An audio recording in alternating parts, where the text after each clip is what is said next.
Bharatiya Janata party यानी BJP के नेतृत्व वाले राष्ट्रीय जनतांत्रिक गठबंधन यानी एनडीए की राज्यसभा में संख्या बढ़ने की संभावना है। आम आदमी पार्टी के एक सांसद के अनुसार पार्टी के 10 में से 7 राज्यसभा सांसद सत्तारूढ़ दल में शामिल होने का निर्णय ले चुके हैं और इस संबंध में उन्होंने राज्यसभा के सभापति सीपी राधाकृष्णन को सूचना दे दी है। बताया जा रहा है कि चूंकि राज्यसभा में आप के 2/3 सांसद जिनमें उपनेता अशोक मित्तल भी शामिल हैं, इस विलय के पक्ष में हैं, इसलिए वे दल बदल विरोधी कानून के तहत अयोग्यता से बच सकते हैं। इस कानून के अनुसार यदि किसी दल के कम से कम 2/3 सदस्य किसी अन्य दल में विलय का निर्णय लेते हैं तो उन्हें अयोग्य नहीं ठहराया जा सकता। लोकसभा में आपके फिलहाल 3 सांसद हैं। कानूनी प्रक्रिया के तहत अब राज्यसभा के सभापति को ये तय करना होगा कि यह विलय संविधान की 10वीं अनुसूची यानी एंटी डिफेक्शन लॉ के प्रावधानों के अनुरूप है या नहीं।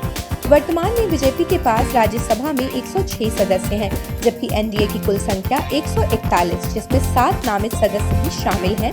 इस घटनाक्रम के बाद बीजेपी की संख्या बढ़कर 113 और एनडीए की 148 तक पहुंचने का अनुमान है। इसके अलावा साल के अंत तक करीब 30 सीटें खाली होने वाली हैं, जिनमें से कम 5 सीटें बीजेपी को मिलने की उम्मीद है, जिससे उसका आंकड़ा 2/3 बहुमत यानी 163 के करीब पहुंच सकता है।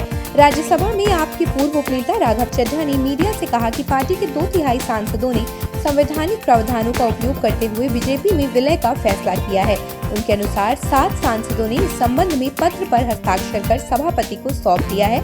इसके बाद ये सांसद बीजेपी अध्यक्ष नितिन नबीन से भी मिले।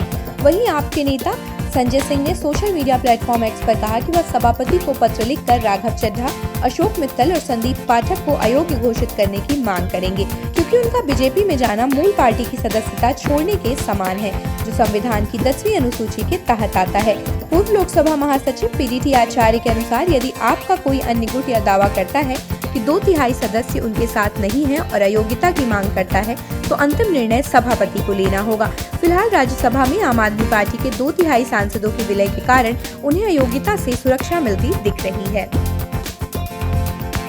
आप देख रहे हैं सौगंध टीवी, सौगंध वतन की।